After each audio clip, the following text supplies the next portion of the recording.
a beautiful day.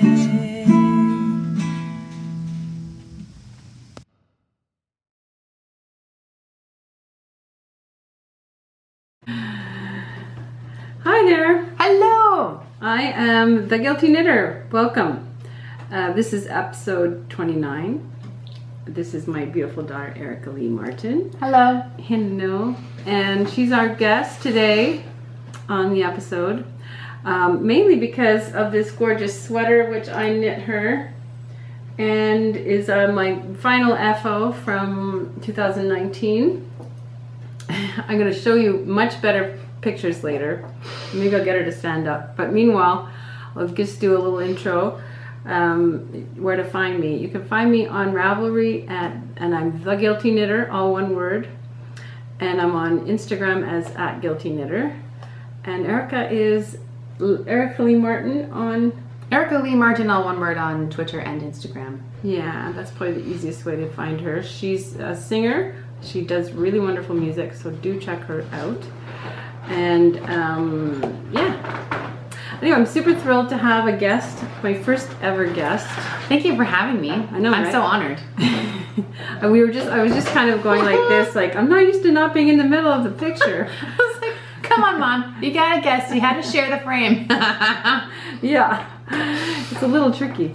But I'm very happy to have her. She's visiting from London for 3 weeks with her husband, Neil. And we've had a really fun time. And my son, Travis, her brother, obviously, and his girlfriend, Allison, have been here as well for the last week. And they're all leaving me on Sunday, the 5th. So it'll be a very quiet house. And then your Dad's leaving on Monday. Yeah.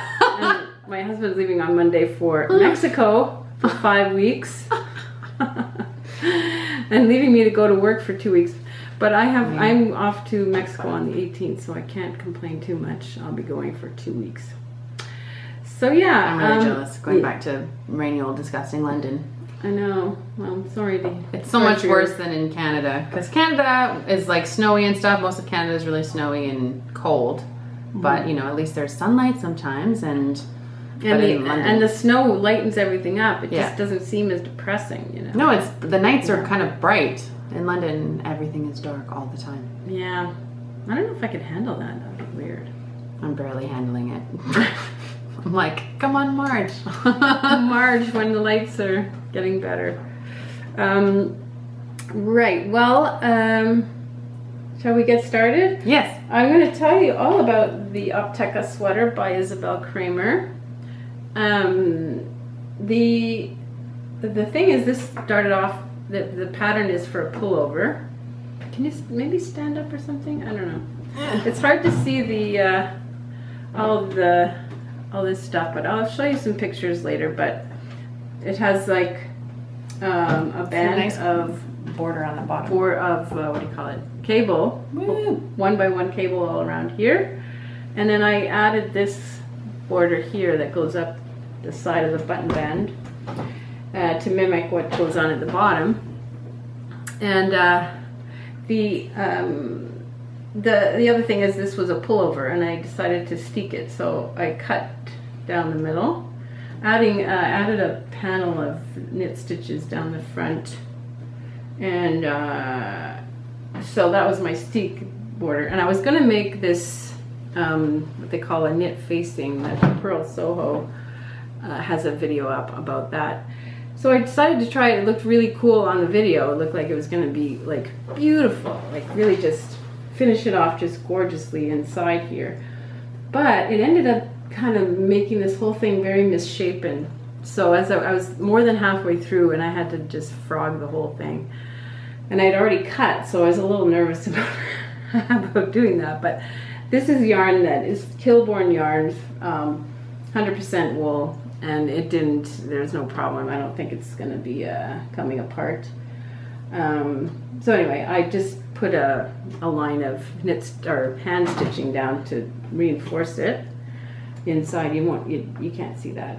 And then I added this facing, which I bought at Fabricville for a couple bucks, and It's awesome. How cool it is. yeah, I was all worried about it showing But she was like, I don't care.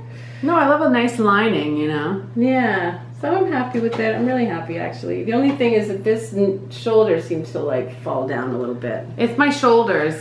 That's the problem. It's not your knitting, Mom. No, it's not your shoulders, I'm pretty sure. But anyway, I'm really... Because I slouch on this side. Yeah. Yeah, that one shoulder is kind of messed up. Yeah, this is my messed up shoulder. No sweater fits it properly. Yeah. Erica was cursed with overly flexible Joints, yeah. joints, yeah. So, and when you're a kid and it's fun to show that off, you know, you can do these weird things with your shoulder blades and stuff, but... There's a few of you who know what I'm end. talking about. Both my kids had this, and I don't know where it came from, because neither Dave or I are that flexible. I mean, I'm fairly flexible, but I'm not like that, that's for sure. Yeah, they both could do this weird thing with their shoulder blades that would stick out like a mile. Yeah, it's weird. Yeah. But yeah, you do that a few times and some other show-offy party tricks, and eventually you get really bad. Yeah, well, it's a condition. It's a condition, but it's just the way you are. It's hypermobility. So your joints are very mobile. So that's why it's called hypermobility. And it just means you're really flexible, basically. Yeah. And it's eventually you're going to probably develop arthritis. You have to spend a lot of time strengthening the muscles around your joints so that the ligaments don't tear as easily, because that's the danger. Right. Basically, if you hyperextend, so extend too much, like stretch too much the joints, then it There's too much room basically in there, I guess, right? Yeah. So you want to sort of bring everything back in rather than being like, oh, look at me, I can, you know. I can fly. Yeah, basically. Pretty much you almost could fly with those dang shoulder blades. I'm a freak. She doesn't look like a freak though, right? I look normal. I look She like looks normal. we look like normal people. Yeah. Yeah. So the other thing I did, Erica decided she didn't want buttons, so I did put in a button band, but I didn't put buttons. So that was mostly just to cover up a little bit more here. But it's just fine. Yep. Quite happy with the way it turned out. I hope it's not going to be too fuzzy. I think it's it'll pill a bit, but you know, that's the nature of sweaters, I suppose. Yeah, it's beautiful, and you probably can't tell on the video that it's like kind of flecked, so it looks blue, but it's like blue with like purple, like it's dark. Yeah, it's actually called a heathered yarn. Yeah. Kilborn yarns, like I said, in their heather navy colorway. So yeah, it is a gorgeous, like, complex blue. So that's fun. Anyway, Erica has a podcast where she interviews guests who are in her own field, which is the arts. Right? Yeah, your field too. It's my field too, but who are like young artists, mostly performers, who are making their way in the world, and you call it the working arts. Yeah, it's a fun podcast. I haven't really been doing it quite as much, because it is time consuming putting out a podcast, as our fellow podcasters will know. But I've got I don't know how many episodes now. 20 something or rather, and I actually interviewed my mom once, and a lot of other people, just to get an idea of what it's like to work in the arts, what it was like earlier, what it's like now, and how you get started in the business. Because, you know, if there's an artist that you sort of idolize and you really like, you look them up on Wikipedia, and it's like, you know, they were born and raised in Colorado, and then, you know, they attended this acting school, and then they were in their first film, and it's like, how did they do that? Yeah. You know, it's like Jesus, you're missing the ages 12 to 30. What happened? We don't know. So, like, the juice of them becoming a person, becoming an artist, like, and that basically the most difficult part, which is between your education and, you know, when you've quote unquote made it, or, you know, at least establish a more regular working pattern, if ever. Sometimes it is not possible. Sometimes it takes a really long time, and sometimes you do many things at once. Yeah. So it's all it's all a work in progress being an artist. You just do it forever. Totally, yeah. And yeah, it can be a slog. It's people think the arts is so kind of glamorous, but there's a lot of hard work, and often you don't see that hard work because you see the finished product, but it's a lot that goes into it, and it's not always so glamorous, is it? No. Well, a lot of people, they say like, "Oh, I wish I could sing," and I'm like, you really don't. Like, if you were like a great singer and wanted to sing as your career, it is a slog. It's really hard. It's basically impossible to make a living doing that. Like, some people do it obviously, but it's very, very difficult to be singing and only singing for money. Yeah. But it is a nice live skill. in London. Yeah, there's more opportunities there, but it just means there's a bigger pond. So yeah, and it's an expensive city to live in. Although, as Erica likes to point out, the food is way cheaper there than it is here. Oddly, the groceries are cheaper for now. Yeah, We're about to leave the EU, so who knows? It's kind of a crapshoot after that. I figure they might be packing their suitcases and coming back pretty shortly. Who knows? Who knows? I can only keep my fingers crossed.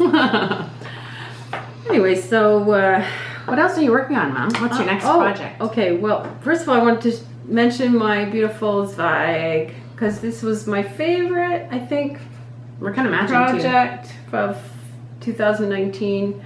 It just turned out as perfectly as I could have hoped it would. I don't know. It's just my favorite sweater. The one thing that I was worried about was how this neck was gonna lie, because it was really weird when I was knitting it. It was kind of like bumpy, and now it's perfect. It lies perfectly. It was it bumpy like up the top, or yeah, it was like kind of like it bubbled up while I was knitting it. It was like, I don't know, can't describe it, but it didn't look like it was gonna sit flat. And then once I blocked it, it was perfect, no problem. Does that happen a lot where you think it's going to be kind of shit and then you block it and it's fine? I mean, it does happen. There's kind of a standing joke that you can fix anything with blocking, and it's not true at all. But some things can be fixed with blocking. I mean, I did another sweater, I think it was last year also, the Birkin by Caitlin Hunter, the same designer who did this Zweig. And that neck never did lie properly, and it still kind of sticks up, and it's just annoying. But I still wear it, obviously. I mean, it's beautiful, beautiful. I love the yoke. It's got beautiful flowers here and stuff. But that didn't get fixed by blocking. Was there some green in there? Yes, this yarn is from La Bien-Aimée in Paris. I bought it in Paris. Remember when we were there? Ah, yes. Yes. I went off on my own to the yarn store and bought this gorgeous yarn, which is a singles merino. What's it? In her lavender colorway. La Bien-Aimée, but it's really super nice. I think it might have some silk in it too, if I'm not mistaken. Feels kind of silky. Yeah, maybe. And this is, I think this is Hedgehog Fibers, their skinny singles. Oh, no, that's not true. Sorry. Madeline Tosh Light. In their 11 Dark is the name of the colorway, which is super weird. Pretty sure it's 11 Dark. No idea what that means. So yeah, so these are two of my favorite projects from the year right here. And I don't have any other FOs, I don't think, to show you, but I have a couple of things on my needles. This I started before the end of the year. I'm making a colorwork yoke, a clock. Isn't that cool? Yeah, I'm sure you've heard of it. It's I think taking Instagram by storm, this pattern. It's the Stephanie Earp pattern. She's a local designer who she has such creative ideas. It's incredible. And this was one of her probably more inspired ideas in terms of sellability. Is that a word? Marketability. Marketability, because it's just like such a small project, but it packs a punch, and you can hang it on your wall. I mean, who hasn't looked at a colorwork sweater and thought it's a work of art? I'd like to hang it on my wall. And not only that, it's functional, when you buy the pattern from her, you can also buy the inner workings of the clock. And so she sends you that. Not the yarn, because the thing is, it's such a small amount of yarn that you can probably find it in your stash. Like, you know, you just find some colors that match. So this is, this is assortment of things that I had. This, I love this gold color, which is called Pollen, and that's by Hedgehog Fibers. It's in their skinny singles. And this greeny blue is a sweet paprika yarn. That's a local company here in Montreal. The other green, I'm not sure where it came from. How big is it gonna get? Well, it's the same size as an LP. You actually stretch it around an LP. Okay. And hang it on the wall. And that comes with the kit as well. Even though I said to her, "Oh my God, you didn't send me an LP. I have tons in my basement. I could have definitely spared one that I never listened to." But so anyway, she sends you the LP and everything. So she must have a stash of them, or she goes to the Sally Ann and buys them in bulk or something. But anyway, when I first started this, I started on too small a needle, and I went to about this far, probably 2 or 3 inches, and then I had to frog back the whole thing. So yeah, it does matter. The gauge does matter, but I didn't do a gauge swatch because the thing is so small. I figured, well, I'm just going to start it, and if it doesn't work out, I'll frog it, which is what I did. So yeah, now it's working out well. I think it'll be fine. It's still slightly tighter than I'd like, but apparently with a good strong blocking, it should work, hopefully. Blocking saves the day again. Again, yeah. In fact, she suggests that if it's still too small after blocking, that you should block it around the LP, like just stretch it right over there and attach it, and then lay it flat. Like lay it flat to dry on the LP. So that's what I might do if I have to, but I hope I don't have to. Yeah. So I'm happy with this. Lovely colors, I think. Reminds me of a stained glass window. Yeah. My only concern is like some of the clocks that I've seen her post and other people post, you can barely see what time it is, and I think that would drive me crazy. Well, you look at your clock once. If you can't tell, you look at your phone. Yeah, exactly. You got to back up at least. I mean, who knows? It's mostly for show. I'm not going to worry about it too much. But she also says you can paint the hands with nail polish. So you can. So it stands out. Or yeah, so they stand out more. Maybe like a sparkly one or something. Yeah. Fluorescent. That might be fun. I don't have any, but you do. If I can get them done before you. Yeah, I do. Brought all my sparkle nail polish for Christmas, of course. Yes. Erica likes to do her nails. Let's see your nails. Do you still have those? They're not. You took off the fake ones. No, I was feeling very frivolous before Christmas, as you do, and so I got myself these fake nails, which I have since taken off because I don't know if you've ever worn fake nails. They're a pain in the butt. You can't do anything with them on. Yeah, I feel like I'm just not a whole person. I'm like a doll. You cannot do anything. I couldn't even open my own beers. Anyway, so I had these long nails, and my nails actually grow naturally long quite quickly anyway, so it was just a stopgap. Yeah. Anyway, it was just for fun. Now they're just purple. That's okay. Yeah. Better than my normal boring nails. Mom's not really into that stuff. I'm not into that stuff. I don't even wear lipstick. I cannot get myself into the habit of wearing lipstick. I mean, I've been a trombone player for my whole life, and you just can't wear lipstick when you're playing trombone. So it's just never been a thing I did, So I'm starting to get into it, actually. That was I think it was sort of an unofficial resolution of mine, was to like wear some more lipstick, because I always felt it looked dumb on me, and because I don't have like very full lips. So I thought, it doesn't really do much for my face. Like, I'm more of an eye girl, And she does have beautiful eyes. I do, because my eyes are more of a feature of my face than my lips are, I think. So I always thought, when I would wear makeup as in my 20s, I just would never put lipstick on. But now I make a point of doing it because I think it's fun. Yeah. And that's sort of the whole point of makeup, is that it's fun and it's like it's a hobby. Yeah, sure. I mean, some people take it pretty far. They take it almost into professional. That's true. Some people is obviously professionals at it and whatnot. But we know people who can't do anything without putting their face on. But That's exhausting. I don't. think I could do Yeah, it. I would find that exhausting. I've gone completely in the other direction, and I almost never wear makeup anymore. I just find that now when I put it on, it irritates my eyes. Like if I put mascara on or anything, or I don't know, maybe it's because it's not the freshest mascara. I was gonna say. I'm not sure. But what's Mascara, the point like, of buying it once every blue moon to put it on once, and then 3 months later, oh, I can't wear this anymore, you know? Yeah, well, mascara runs out after like 3 months. You have to chuck it. I know, so it's hardly worth the trouble. Anyway, so I don't do it anymore. I gotta stop fiddling with things. Sorry. I always forget how much that gets picked up on. It's because my podcast is just audio. I'm so used to every time there's a noise, I'm like, stop it. No, it's good. It's good she's here. And I'll have guests who have like nervous tics or whatever, and I'm like, oh my god, why is she doing that? Totally. Oh my god, that's too bad. Yeah. So, what else are we going to talk about?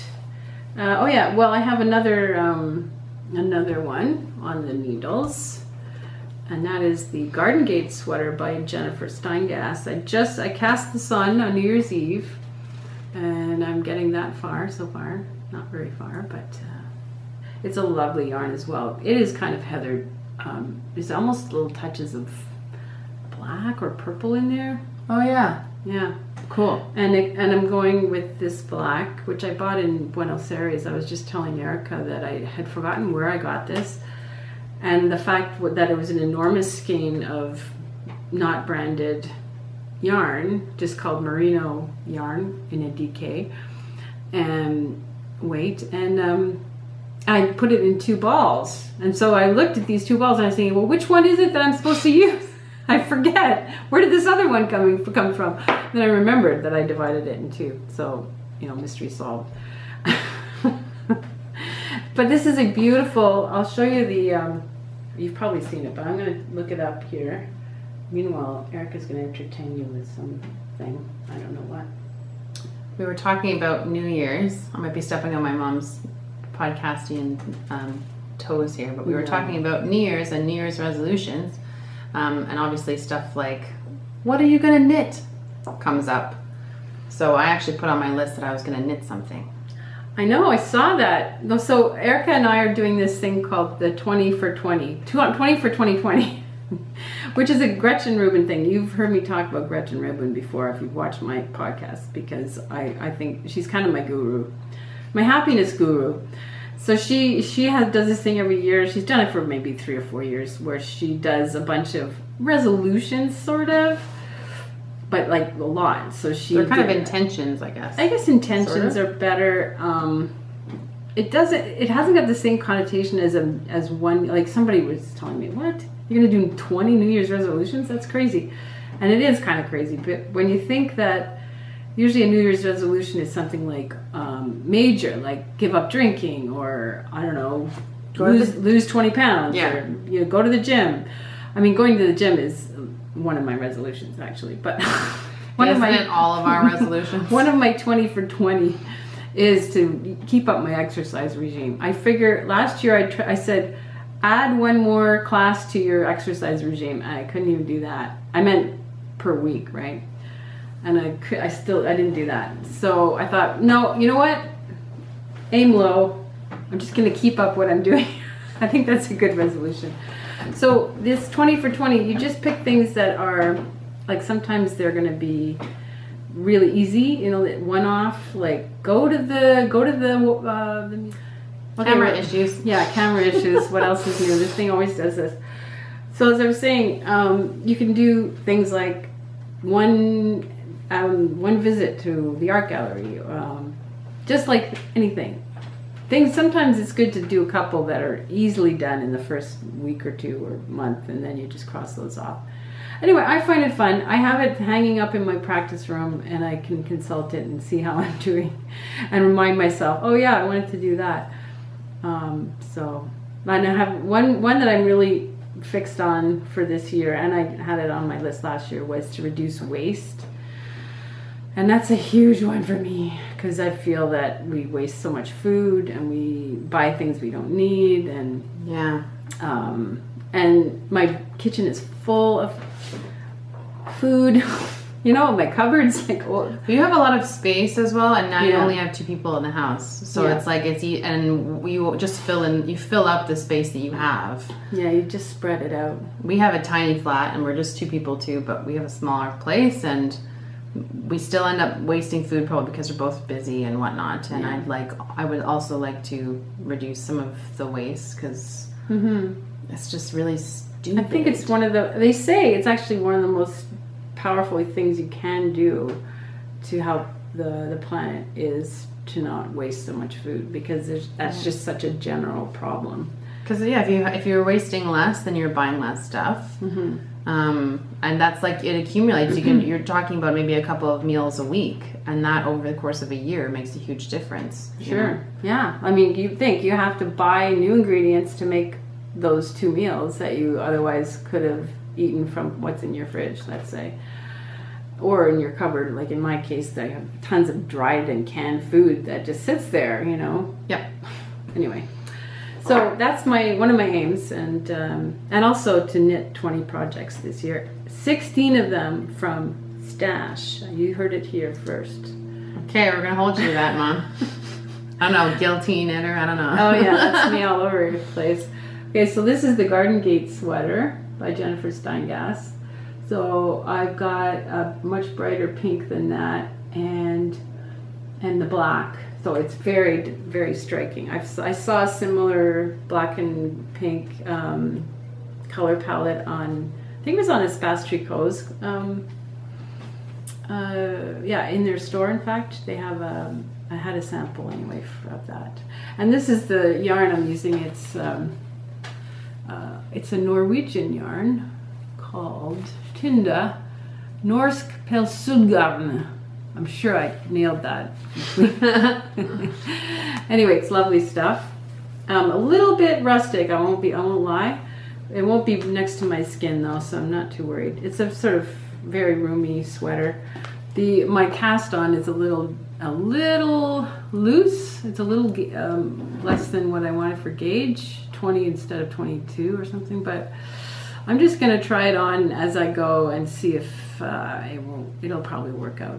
I'm hoping. So there's that. What else have I got? Oh yeah, I wanted to show you that I won a prize from Julie Asselin. She sent me this Lane magazine. Tons of gorgeous patterns in there. Actually, it's Lane because it's also like a Scandinavian. Oh, Nordic Knit Life. Nordic Knit Life. It's number 7, and it's got things by all kinds of people in here. Most of them I don't know, but Nancy Marchand has one. Stephen West has one. Carol Feller. These are names I know, and the other ones I don't really know. But yeah, they look pretty cool. I haven't picked one that I want to work on, but I'm sure I will. Plus, she sent me this beautiful yarn. This was because I took part in her knit along. I don't know if you remember, I made that little sweater for my great niece with pink and purple and white. That was for little Lila. And Is it Lila or Layla? I think it's Lila. We'll find out. I think the first time I sent her a card, or I mentioned, or I referred to her as Lily then first. I'm pretty sure so that she corrected me on that. Her mom did. I mean, obviously she didn't. Yeah, she doesn't know her own name, so it doesn't matter if you don't. It's fine. Yeah, it's fine. It's like my dad misspelled Erica's name. I think Most till of the my day he died. Really. Yeah, like I think the last card I got from him was like, "Dear Eric." Oh. Come on, man. That's pretty bad. That's fine. But he's old. know, He was old. He never did get forgetful. That, yeah. He meant well, obviously, but so anyway, what was I saying? Yeah, so I got there weren't that many people who participated in the knit-along, so I had a pretty good chance of winning. Oh, which reminds me, I have to announce that a winner for my knit-along. I did a knit-along in the fall. It was supposed to be for color work and steeking, or you could do color work sweater, or whatever you wanted, a hat, doesn't matter. or a steeking project. Well, I did my steeking project. I didn't make the deadline, which was December 15th. She did try though. I did. When I arrived on the 16th, these had no sleeves. And they were done like 2 days later, so. No, 2 days. No. It was really quick, man. No, it was after Christmas. It was the 26th maybe that I finished or something like that. It seemed like 2 days. Thank you. I appreciate it. Well, you were done like, weren't you done like the whole thing, the 26th? Yeah. Yeah, okay, Yeah, but there was these things to do and whatnot. Yeah. It was, and I ended up spending a lot more time on that steeking business than I expected I would have to, because I had to pull out what I'd done and redo it. So whatever. That's It's the here nature now. of knitting. It's here now. That's the Yeah, important thing. Yeah, so anyway, my knit along finished on December 15th, and I already announced the winner on Instagram and on Ravelry, and that is my friend Linda won the knit along. You've heard me mention Linda. She's my bestie, basically. But I swear to God, I picked her name out of a hat. Okay? I did not cheat. But there weren't very many people also who participated. I think I had 5 entries. So, and she had 2 of them because she did both a color work and a steeking project. So Hard to argue with those odds. Yeah. Yeah. So I was very happy she won that, and I gave her a skein of yarn I bought in Buenos Aires, which I think I might have showed you on my last podcast, and a little progress keeper that Espace Tricot is selling. Really nice, their logo. So that was fun. I'm glad that's over though, because I'm not sure I love hosting knit-alongs, even though it was really no big deal because hardly anybody did it. But I mean, that's part of the reason that I don't want to do it. It's because like if people don't participate, then it's kind of sad, really. Yeah, but you know what? It's a podcast. People can take it up whenever they feel like it. Maybe next January, someone will be like, I want to do a knit along. That's one of my resolutions. And they'll stumble across Mom's podcast and be like, I'm going to do it. They might not win a prize for that. However, they'll have started / completed a project, and that's beautiful, you know? Yeah, you're right. And actually, Linda's project was really, really gorgeous, and I'm sure she's very happy that she got it done. What is a knit along? Oh, well, do you have to knit it live? No. Well, basically you have a start date and an end date. Sometimes it's like a month, sometimes it's 3 months, sometimes it's a year. Like it depends on the person who decides to host it. But basically you're all doing a similar thing. So you have a theme, and anyone who wants to do it just joins in. It's all just by, what's the honor system, I guess, like basically, I mean, on Ravelry, there's a way of posting your finished objects, pictures of your finished objects. So that's usually how people like prove that they did it. But you have to take their word for the fact that they started it and finished it within the time period. But some people don't mind also just accepting works in progress, like people that are, they make the rules. Whoever hosts it makes up the rules of the knit along, and it's just kind of a way to support each other. People can post their works in progress and issues they might have, and so let's say a designer might decide, like Julie Aslan did I think, Julie Aslan was the theme of her knit along was the yarn that she was using that she dyed had been used in these three different designs as inspiration for those designs. They weren't her designs, but they had been used. So, and she didn't even insist that you use her yarn for the knit along. You could use any yarn. Well, I mean, yeah. So that was good because I had all this yarn in my stash, so I didn't really need to buy any. Although her yarn is beautiful. I mean, it's just really fun to work with. I did my girl's best friend in her Lizu DK yarn. And it was really nice. You know that one that's on the couch? Yeah. Yeah, it's beautiful. So anyway, this would not have been maybe my first choice in colors. It's just maybe not my green, but I like it. It's a nice color. It's not too dissimilar from the one that's in your clock though. No, you're right. I could have used it almost. It's a little bit less bright, but Yeah. It'll So be an accent it'll color. be an accent color, I'm sure, in a colorwork sweater or something like that. That's probably what I'll use. You've also it for. got daughter looks good in green. That's true. You do look in the green. Good. Maybe not that green, but kind of. Yeah. So I am almost out. Oh, I just wanted to show you this big, huge coffee table book of knitting, as somebody described it euphemistically or jokingly. The Vogue Knitting Ultimate Knitting Book. Is that what it's called? Yeah. The Ultimate Knitting Book. And I got it for my birthday from Dave. I don't know how he knew I wanted it. Crazy. I told him. Anyway, so he bought it on Amazon. I have to say, even though we try not to buy stuff on Amazon because they don't need any more of our money, but he did, and I got it on my birthday, so that's cool. This thing has so much information, you guys. Like, you could start to learn. You could learn to knit with this book, and it has like all the basics plus all kinds of extra stuff. You could learn how to design using this book. I just opened it to a page where they explain intarsia and color dominance, and it's got gorgeous drawings. Anyway, it's really good, and for the price, I mean, it's really fantastic. Of course, you can probably get a lot of this information by going on YouTube and like look at all this, like chart explanations. Huge pages of how, colorwork chart symbols to explain all that. Sometimes you just don't know what these symbols are. I don't. Yeah, and I don't know most of these either, actually. But it's very fun, you guys.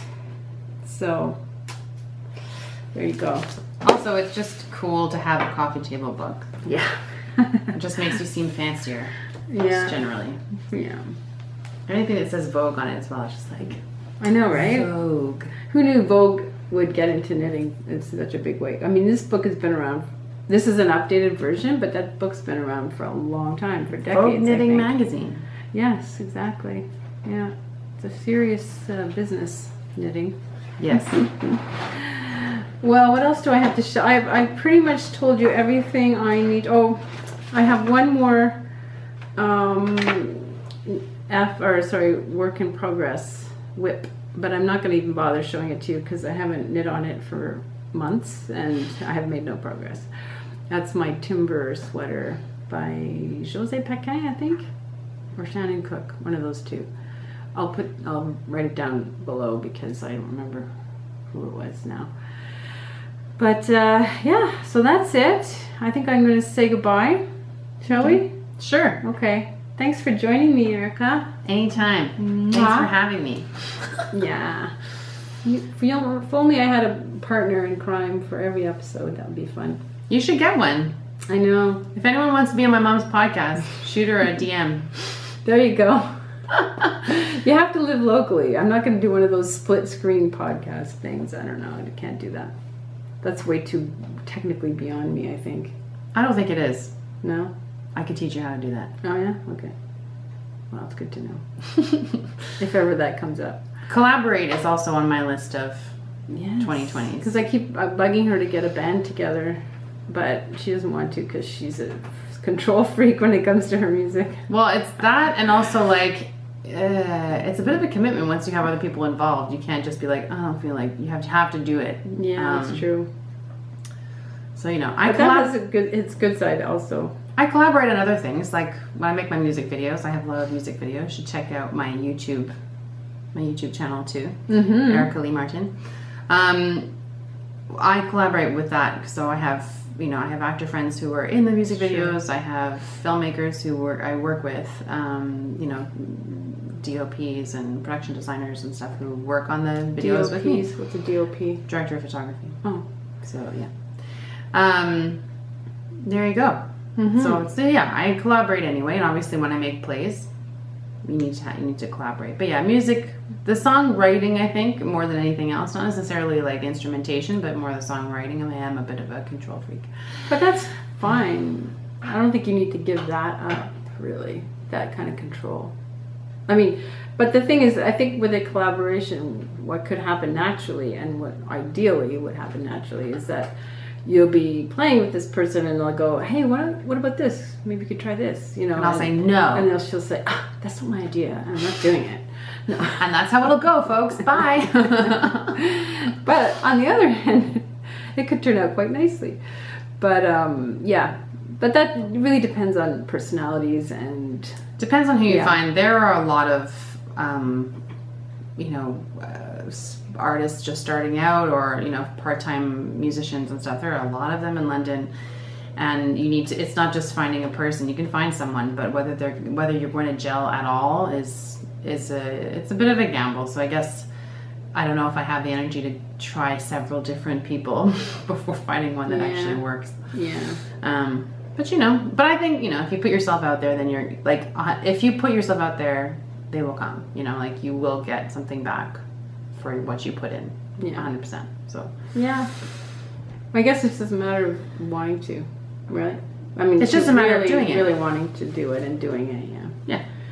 I just remembered one little problem I had with this sweater, which I forgot to mention, is that I was, after I did the button band and everything, the whole sweater is finished, and I noticed she when she was wearing it, or maybe when I was sewing this thing on, that's when it was, that I had dropped a stitch in the button band when I was binding off. So like this thing. Yeah, hi guys again. We had a little more camera issues in the middle of talking about je ne sais même pas quoi. I don't remember exactly what we're talking about. Collaboration and how important it is. Can be. Yeah.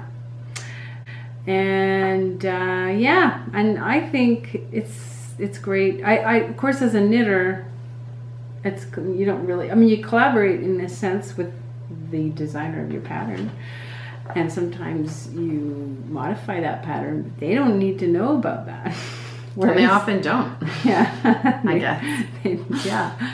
So it's kind of a weird sense of collaborating, but or just, I guess, at least, I mean, having a community of any kind is a form of collaboration anyway, because you talk about it, like if when you're having your little knitting circles and stuff, you're talking about your projects, and that, I think that's a type of collaboration, and it's really worthwhile. I find it very inspiring to see what other people are knitting, and it gives you ideas. And that's the same when you're collaborating with talented people anywhere. You're going to find their ideas inspiring. That's what I hope for you, if you find some people. Even if their ideas are bad. Then you'll be like, I definitely don't want to do that. And it'll inspire you to do something great. Like you might think, I could do the opposite.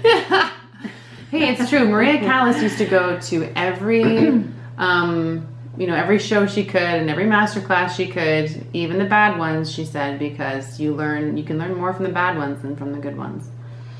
So, right. Learn what not to do. So we all learn from other people's mistakes and our own mistakes, let's hope. Indeed. So, hey, think about writing a list of your own 20 for 2020. Let us know what you end up writing down. It's actually a fun exercise. I just don't, I think Erica was afraid to do it, I think because she felt that it was going to put too much pressure on her, and she was going to look at it and think, I can't do all that. It's too hard. Yeah. I find it kind of inspiring. You have to look at it in the sense of it's something you're doing for yourself. It's not something anyone else is imposing on you. And it's just nice to have some goals. Like I love to-do lists. So basically this is a big, long, year-long to-do list. And maybe that's why I like it. Yeah, I don't like it for that reason. I mean, I will use to-do lists sometimes, and I actually love planning, and I love to be busy and things, but yeah, I have enough stuff in my head, like plans for my projects and things, and I tend to get a bit stressed out because I'll put too much on my plate. So the idea of having 20 things, and it's not even 20 things you have to do, it's like a suggestion. Like I said, it's not resolutions like you will change, you must do it. I think it's more of a like guideline or a wish list, like yeah. And some of them are super practical, like take that bag to the used clothing store, get rid of things that you don't need anymore. Yeah, just make sure that some of them are dead easy. Yeah, And I think exactly. I think all of them should be things that you want to do. Like, I don't think anything should be something you really don't want to do. Yeah, like, even if it's working out, which a lot of people are not, huge fans of, find that your own kind of exercise, not just working out. Oh, I have to go to the gym. If you hate the gym, don't go. You're not going to be able to keep that up, I don't think. Find an exercise that you like. If you don't like it. That's what I've learned. I've tried a lot of different things, and just find what works for you. Yeah. But also, if you have stuff like eat less red meat, that's not hard. Yeah. I already do that. Like, I don't eat a ton of it anyway, so for me that was an easy one to put down. Yeah, I put one of those down, and that same one down, and I have a feeling it's going to be a little bit harder because Dave and I like our meat, I must say, but I really do want to do that. It's important. Also Yeah. important for the planet. Yeah, it's important for the planet. Gotta think about the planet.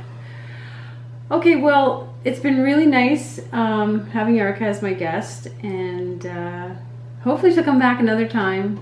Yeah, maybe when I finish my knitting project. Yes, actually, Whatever it may Erica be. is an excellent knitter, so I know she will I started come up with back. something good. I started back when you were starting back up or something, or like around the same year. Yeah, And I was like, I got really into it for like a year, and then yeah, and then that's it. and then it just took up too much of my time. I don't have time. I really is the main thing. I don't have time. Yeah, But it it does was take time. It was. I found knitting very therapeutic when I needed it. Mm-hmm. It's So- actually something you could do on the tube, but then you do a lot of things on the tube, like listen. to That's what I stuff. read actually nowadays, and I find that really great. Yeah. But Anyway, so but I have so much yarn still in my house. So I Erica think made if me I a could beautiful just- scarf, and she needs to use up her stash. So Yeah. maybe she will make something. I mean, one thing over the course of the year you could probably do. I'm actually halfway through a scarf at the moment. If I just bloody well finished it, that would be fine. Mm-hmm. Probably that might Yeah. count. It would count. Whips are welcome, I think. Is that what it's called? Works in progress. Oh, okay. There you go. You learn something new every day, kids. Okay, guys. Happy knitting. Happy See you New next Year. time. Happy knitting. And Happy New Year. Bye.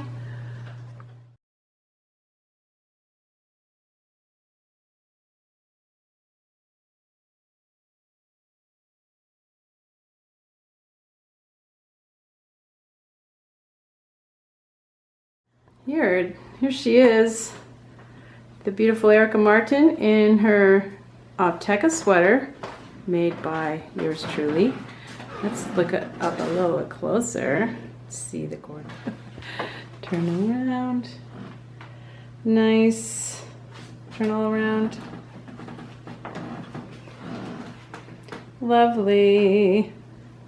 I guess that's it. Beautiful. Thank you. Thank you.